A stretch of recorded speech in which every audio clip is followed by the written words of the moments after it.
Hello everyone, আজকে chicken রান্না হবে। এখানে চিকেনটা রাখা আছে, এবারে আমি মশলাগুলো দেব, তারপর ম্যারিনেট করে আবার রাখবো।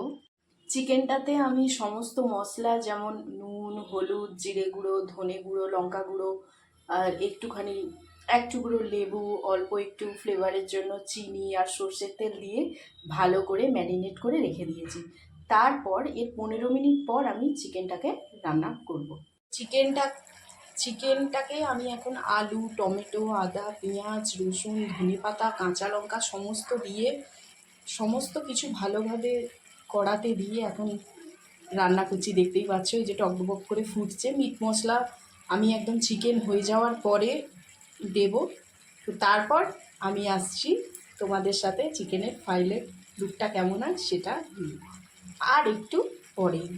তো ফাইনাল লুকটা এই যে দেখো, চিকেনটাকে আমি একটু ঝোল ঝোলই রেখেছি, যেহেতু আমার ঝোল ঝোল পছন্দ। আমি এর আগেও তোমাদেরকে বলেছি। এবার জানিও কেমন হয়েছে।